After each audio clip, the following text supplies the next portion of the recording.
Hi, everybody. Welcome to the CoronaSphere Lounge. I'm your host, Bill Whittle, and we've got sort of a roundup of events for you today. We're going to take a look at two different kinds of masks, what they do and what they don't do. We've got some statistics on the stuff we went over yesterday that was really, really important in terms of the nation's overall temperature. Take a quick look at that again. And then for our friends in the mainstream media, we're going to have a brief discussion on what the term per capita means. But first of all, let's go to masks. The thing that has caused so much confusion the last several days, really since the beginning of this, has been whether or not masks do any good. And the answer is yes and no. So first of all, let's just briefly discuss the two kind of masks that there are out there. So here we go. On the left is a surgical mask, and that would be similar to the one I'm wearing. Mine is completely homemade and makeshift, but that's a surgical mask, and just for the sake of it, I'm going to do this on camera. As you can see, pretty simple. I'll come back to that in a minute. Back to the masks.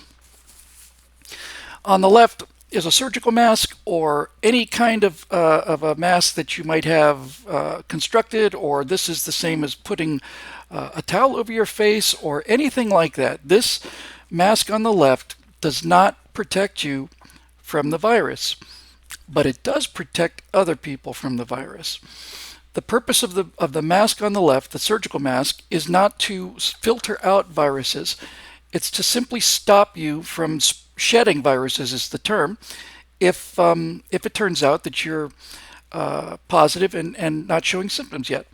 The mask on the right is one of those N95 masks that people are talking about. You can see there's barely see it, but up on the upper part near the nose, there's like a little metal kind of a bracket there. You pinch that tight over your nose, and the elastic is considerably tighter on the N95. Now, the N95 does protect you against viruses. The N95 mask is all N95 means really is it's a special kind of certification. And it is woven in such a way that it is able to filter out extremely small particles, including viruses.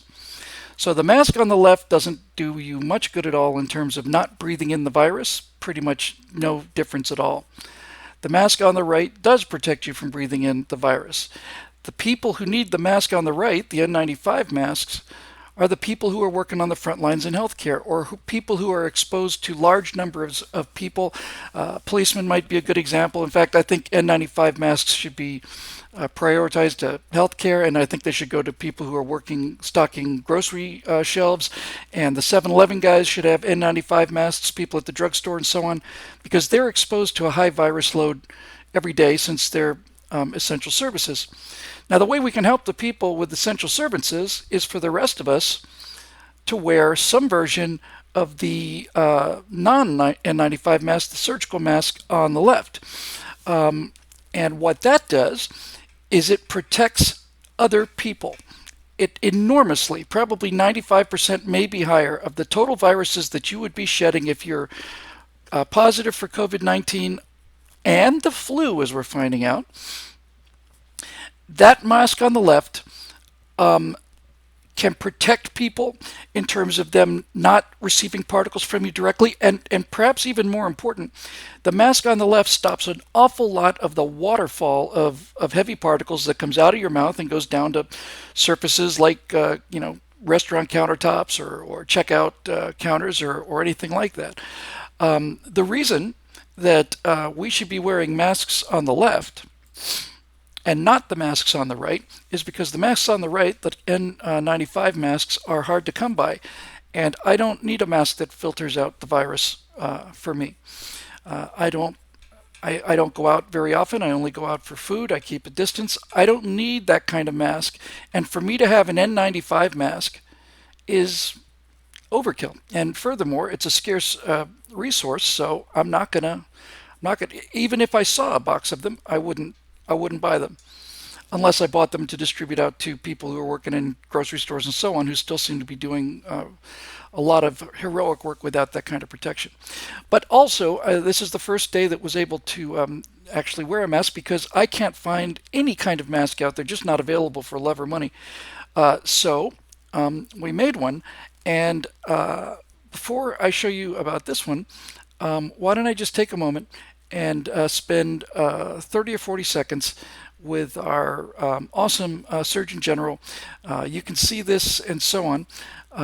But here it comes. He'll explain to you how you can make a mask. This mask, before I show that, it's a different kind of thing. This mask here was constructed by my beautiful wife, who's already sewn 7 or 8 of them or something. It's really straightforward. And all it is designed to do is block my exhalations from getting out all over the place. Now, as it turns out, this particular mask, which looks kind of scientific, is actually made out of one of these PET pee pads. Now, this is the important point. If you're going to make a mask out of a PET pee pad, be sure to make it out of a pee pad that hasn't been used yet. I cannot stress that strongly enough. But there are other ways to do it, even simpler ways. And let's take a look at our Surgeon General, who I think has been doing a great job. And this is available on YouTube, but nevertheless, here he is. So take a look in 30 seconds. Here's how you can make your own face covering in a few easy steps with items you can find around the house, like an old scarf, a bandana or a hand towel, or you can make a face covering out of an old t-shirt. Fold it to the middle from the bottom, fold it to the middle from the top, fold it again to the middle from the bottom, and again from the top, and then 2 rubber bands, one on one side and one on the other side. Then you fold either side to the middle, and you have yourself cloth face covering. It's that easy.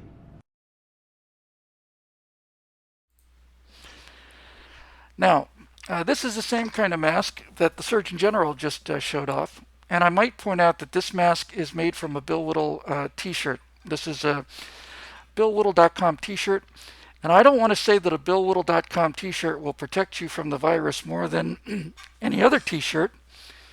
There's no evidence that it will, but then again, there's no evidence that it's worse either. So I'm just saying. I know this looks a little silly, and maybe you think it looks very silly, but nevertheless, it's not. This mask was made just in a few minutes based on what the Surgeon General just showed us how to do. It goes over the ears with a couple of rubber bands. Comes off like that. Sometimes the rubber band comes off too.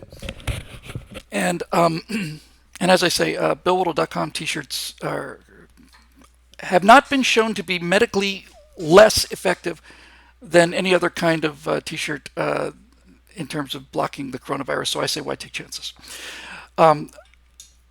With that said, it's something that Natasha made in 3 minutes. She made this mask in a little bit more time than that, just a few minutes. And she's out there now making a bunch of them. She's probably done 10 of them in the last hour or something on her sewing machine, and she's doing it for the same reason I'm doing it. We're going to go around, and we found people working in drugstores, and we're just going to offer it to them if they want it. And there's no harm in doing that kind of thing. So, you can talk about a company that makes a bunch of hundreds of thousands of masks, or 100,000 people can make one mask. Works out the same.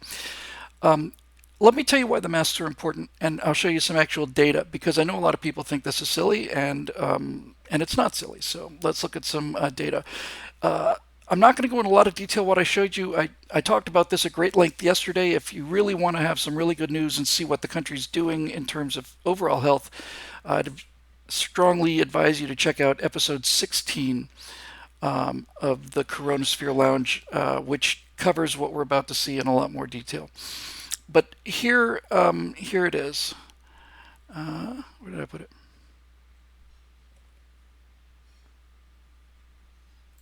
Yep. So this is from healthweather.com. I'm sorry, correction, healthweather.usa. This is slightly more updated than yesterday's. If you didn't see yesterday's show, let me briefly explain to you what this is. The dots are not, this is not tracking coronavirus. Got to be crystal clear on this. This is not tracking coronavirus. What this is looking at in real time is people's temperature. Kinsa makes a smart thermometer, and basically it gets your temperature and it can send that data to your Bluetooth phone, and then you can upload it for sort of public health reasons if you'd like to. And about 170,000 temperatures are taken every day in this country using Kinsa. And Kinsa puts out something called Health Weather. It's the Health Weather Map. If you go to healthweathermap.us, you'll see it right there. What this is showing is very, very, very important and very interesting. I'll do it briefly since we went into a lot more detail back on episode 16. But the dotted line, the blue dotted line you see, is what statistically we would expect to see in terms of fevers. In other words, if you start on the left-hand side of the blue dotted line, you can see that probably about 5% of the population should be showing some kind of fevers because we're coming out of flu season. And by the time you get into May, you can see that it's less than 2% of the population showing some kind of fevers, just abnormally high temperatures because seasonal flu decreases. If you were to take this line further than the graph shows off to the right, it would start to come up again as we get into the fall because flu is a seasonal disease. Now, here's where it gets interesting. The light blue areas around the blue dotted line really don't mean anything other than to say this is the range of error. It's basically error bars. So anything inside the blue shaded area is more or less statistically normal, with the dotted line indicating the center of what that normal line would be. Now look at this data. What you're seeing here in the orange dots is observed temperatures, body temperatures. Nothing to do with the virus directly, but what it's doing is it's looking at observed body temperatures across the U.S. population with a sample size of about 170,000. And if you start on the left, you can see it's a little bit below the mean. It starts to come down, and then when you start to get to the red dots, a dot goes from orange to red if it goes outside of the boundaries of the blue shaded area, which is the error bars. So any of the red dots are statistically different. They are statistically significantly higher than what we would expect to see from the dotted line, which is the annual flu caseload. You can see here that the dotted lines turn to red. I'm sorry, the dots turn to red, and they start to depart further and further from the blue line. They're getting more and more fevers compared to what we should have for the flu. And then all of a sudden, social distancing and stuff like masks and gloves are put into place, and it just drops. And we can see from the little bend in the tail of the stuff that's below the dotted line that it's not dropping quite as quickly as before. That's good. We're kind of reached saturation almost in terms of social distancing effectiveness. But the really important thing to see out of this is two things. Number one, social distancing works. It takes us from the red dot, which would have continued to climb higher and higher and higher as you go to the right, brought it down to the expected number that you would see for flu, and then took it way, way, way, way below what we should be seeing for the flu. What this data is saying, basically, is that right now, as a result of social distancing and things like wearing masks and gloves and washing our hands more frequently and all the rest of it, what that data is saying is that we are now seeing far fewer fevers in the country than we would see if there was nothing but the flu. The flu is the dotted blue line. At this point in the year, we should be seeing, if you run this across where that last orange dot, go up to the blue line, run it across, probably 3% of the population should be suffering fever now because of flu-like symptoms. But now, if you look, it's less than 1, well less than 1. So this is a result of the social distancing, and social distancing is a way of cutting the transmission rate of the virus.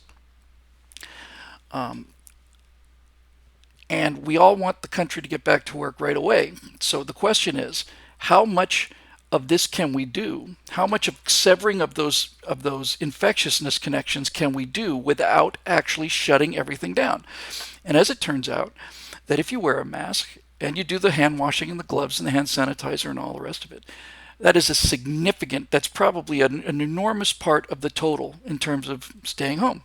We don't know exactly what that number is yet, but my point is, as the number of people with immunity increases, the disease rolls by, and as we decide to take more and more precautions like this, we keep severing those person-to-person connections that take the reproductive number, which is the critical number, down. The generally accepted number for COVID-19, it's called R sub naught, really it's R0, but it was number came up back in the days of Britain scientists. The R naught, the R sub-zero for COVID seems to be about 2.5. That means that unless measures are taken, one person will infect 2.5 others. That's considerably higher than the flu, and considerably lower than measles, which is 12. If we can use things like masks, social distancing, and so on to get that number below 1, in other words, every one person infects less than one other person, then the disease dies out of the population. It just can't spread. This is somewhat related to the idea of herd immunity, and my sister asked about this today, so let me give you my idea of how to understand herd immunity, and it also goes to the social distancing thing. We have a lot of experience with wildfires out here in California. And wildfire season really happens just at the end of the year, just before the rains really come. By that point, California hasn't seen any rain in 9 or 10 months.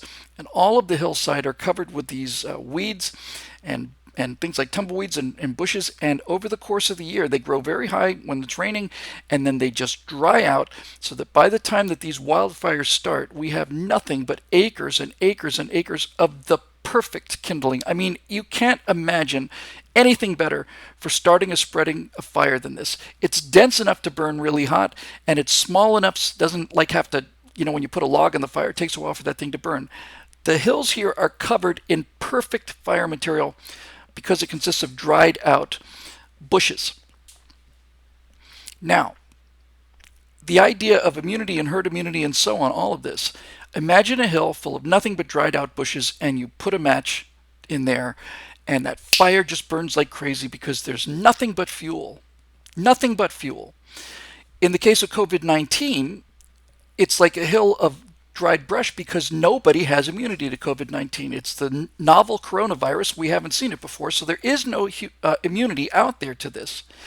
As the virus burns through, it leaves immunity in its wake, and death also, because if the person's been infected, they can't be infected again, at least not right away. We don't know what that time period is, but this is, just stay with me on the generalities here. Now, the best way to understand herd immunity is this. If you have a hill filled with dry grass and nothing but these dried out bushes, and you put a match to it, it burns like crazy. Now in your mind, imagine that every other bush was a healthy green bush that had just been watered. Those things virtually impossible to burn, right? So if you imagine now a hill where half of them are dried bushes and the other half are perfectly healthy green bushes, you can imagine already in your mind how much more slowly the fire would spread, because the fire has to go around the watered bushes. It really can't burn them very well. And so now it has to work its way around obstacles. If you get to a point now where you can imagine a hill that has 9 out of 10 bushes green and watered, and only 1 out of 10 bushes old and dry, that's the fuel, remember. That's what the virus wants. It's what the fire wants. Then there comes a point when, even though some percentage of those bushes on the hill are still dry, meaning they don't have immunity, they don't need it because the virus can't get there. The virus burns itself out. It just plain runs out of fuel. It can't make the jump. Once enough green bushes start to take the place of dried out bushes, it gets harder and harder and harder for the fire to continue, and there will finally come a point, which is short of every single bush being green, there will come a point when there are enough green bushes up there to stop the fire from burning, and that is the point called herd immunity. All we're trying to do is slow this thing down so that it doesn't overwhelm our system. I want to get back to work. Everybody wants to get back to work. We are doing a virtually unknown thing here, and there's an awful lot of conversation about how necessary it is or was or so on. But the bottom line is, let me just show this to you one more time. Right now, based on temperatures, this is not a reading of COVID-19 infections. Can't say that often enough. But with the uploading of human body temperatures, what we're seeing is that the number of people with fevers now is significantly below, maybe a quarter of what we would expect to see, even below flu norms. So serious, serious, serious effect on American public health, and it's working. And the more we do it, the faster we'll be through it. The faster we get through it, the better we'll be on the other side. The faster we can get back to work and recover this economy and recover the world's economy. And I think when we're out of the weeds with this, we will see economic growth that made the economic growth prior to this, which was extraordinary, look pale. That's my personal belief. But that's something we're just going to have to wait and see. So, talked about masks, talked about the effect that social distancing is working. That's another data point from yesterday. It's just doing much better. And now, for our friends in the mainstream media, for the professional journalists out there, we are going to talk about the meaning of per capita. What the press has been doing is they have been doing the most obvious, the most venal, the most immoral kind of cherry picking. And the cherry picking they're doing is they're comparing total cases to per capita cases. And they're always using the worst case. So if they can come up with a number that looks the worst using total cases, they'll do that. If they can find a number that looks the worst using per capita cases, they'll do that. Hillary Clinton and Marcos, whatever, Mokilis, or I forget Daily Cause's last name. Both of them have sent out tweets saying, hey, Donald Trump said we'd make USA number one again. We are number one. We have the number one number of cases in the world. Well, first of all, we don't. China does. China's data is not included in anything I'm about to show you because it's absolutely, clearly 100% falsified. And we'll deal with China tomorrow. I was thinking I might get to China today, but I've got more material for them tomorrow. But then when Donald Trump says we've tested more people than anybody else in the world, that's true. But the press goes after him and says, no, that's not true, because on a per capita basis, we haven't tested as many people as places like South Korea. So they're trying to stick it to him by going at it both ways. So let's look at the numbers as are being reported to Johns Hopkins. These numbers come from a number of different sources, but the source material is Johns Hopkins University, which is the source of all of those banners you've seen: total cases, total deaths, total recoveries. Here's how it breaks down. And this is from an article, at PJ Media. I should have said this in the beginning. I beg your pardon. This is not my work. This is the work of Matt Margolis. It's on PJ Media, dated March 27th. So the day is a little bit old, but not too old. What the media isn't telling you about the United States coronavirus case numbers. Again, that's on PJ Media. The author is Matt Margolis. It's been updated. So let's take a look at this now. All of these caveats are in place. We don't know what the total number is. We only know what the reported numbers are, all of that. But let's just look at how the press is reporting news and how unfair that is. Here's a graph of total cases. And you can see that, yes, the United States has more total cases than anyone else in the world, except for China. China's not on this graph because we don't know what the numbers are for China, but a reasonable bet would be that China is anywhere from 6 or 7 times higher than the United States. Some estimates in terms of mortality put it 40 times higher. It's through the ceiling is where China is. So we'll just let that alone for the time being. We'll deal with China in a later episode in terms of what that means. But when the press says that the United States has the most cases in the world, certified cases, then that's true, and you can see that. We have, as of this recording, a little over 100,000. Italy's at 85,000, maybe somewhere around in there, and so on. Spain below that, Germany, France, and Iran. Now, I do have one problem with how these charts are made, and that is that they are not keeping the countries the same color. They're keeping the leaders the same color. So on these charts, the number 1 is in that kind of teal, number 2 is in purple, 3 is in yellow, 4 is in green, 5 is in red, and 6 is in black. But don't worry about that. Just look at the name on the graph. So this is the total cases. And yes, there are more total cases in America than anywhere else that's reporting except for China. But what about total cases per million? We have, I don't know what the population of Italy is. I want to say 60 million, which means we've probably got 7 times their population. Let's look at the total cases per million. This is a per capita chart right here. Oh, come on, don't tell me I got that. Hang on a minute. Hang on a minute. I'm so sorry. For deaths per million. Yes, this is the chart I want. I'm so sorry. Hang on one second. I did actually go to a fair amount of care on this. Just stay with me, and I just somehow made a mistake. Hang on one second. I've got the slide. I just must have put the wrong one in. I am genuinely sorry about this. I've been trying to do these carefully. Let's see here. Total cases per million. Yeah. Okay. So what I want to show here on cases. Oh, there it is. I had it in there the whole time. I don't know why it didn't switch.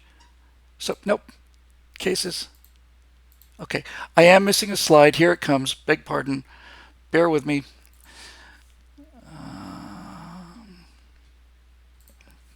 Coming. Total cases per million. Okay. And I think we want to turn that one off.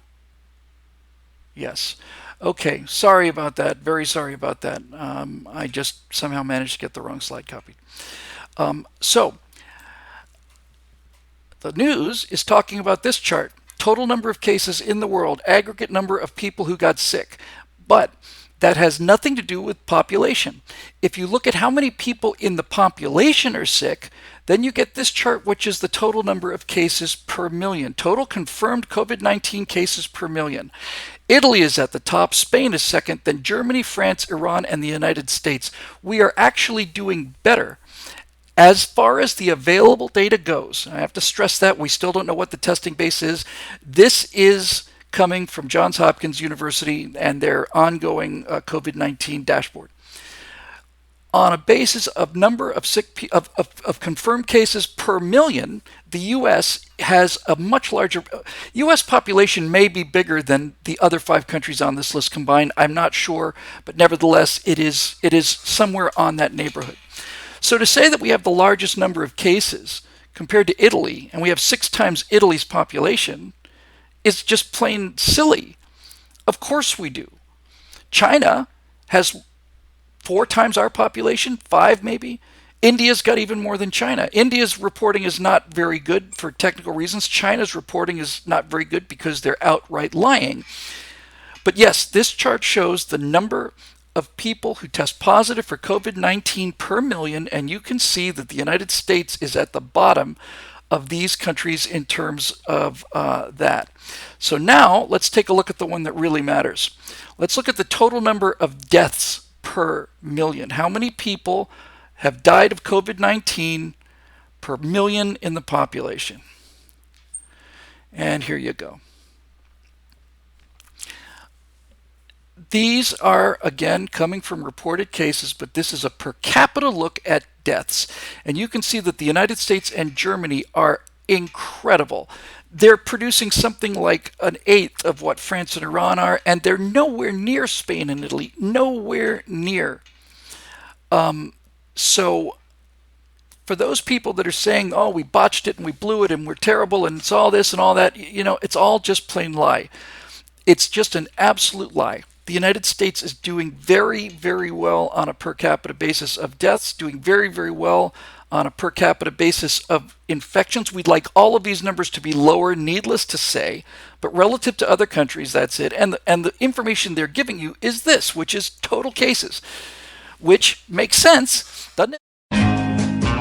That a country with 330 million people would have more cases than a country with 60 million people or 40. We would think that would make sense, and it does. So there you go. So when we're asking the question, we're doing pretty well. It's not the Olympics, it's not a competition, but we'll restate I will restate the mission of this program of the CoronaSphere Lounge is to present good news that seems to me to be verifiable and reliable and reputable, and to report the things that the press isn't reporting so that you have some actual information. And the idea that we've blown this thing is really, really not true. Based upon Johns Hopkins University data, which is what the press, it was what everybody's using on that Johns Hopkins dashboard.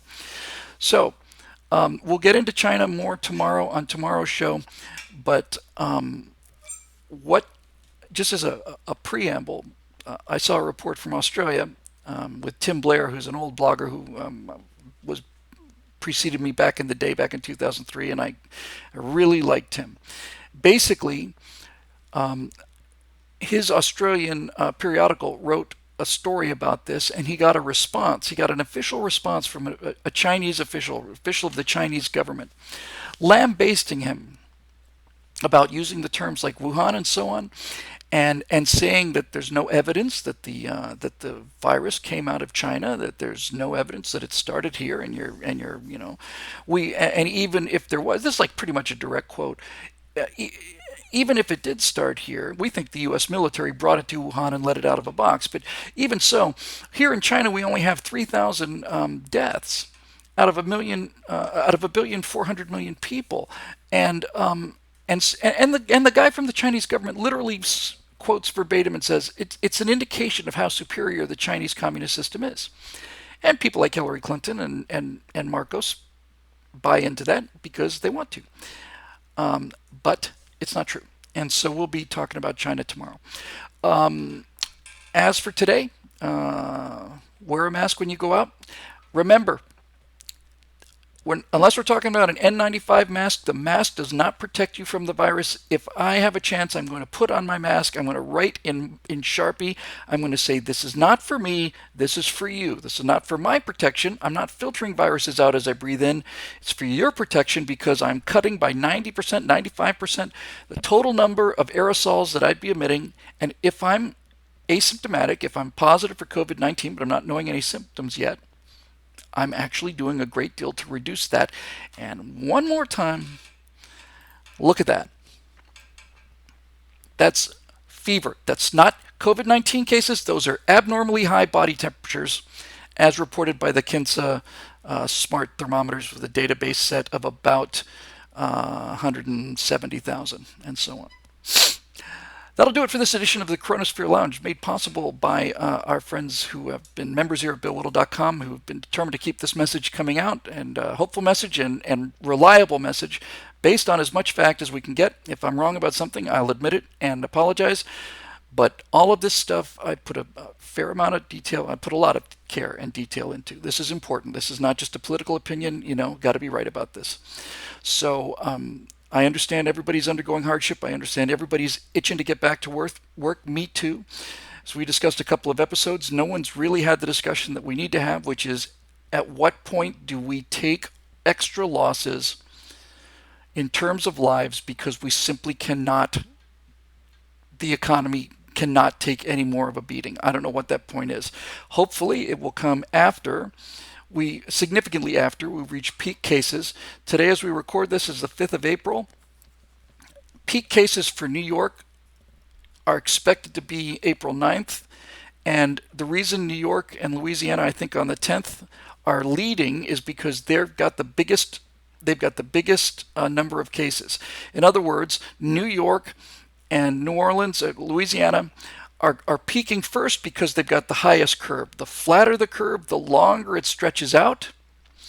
And I think the last day for peak is something like May 8th. The state that's doing the best is expecting peak fatalities more than a month from now. They've got a very flat curve.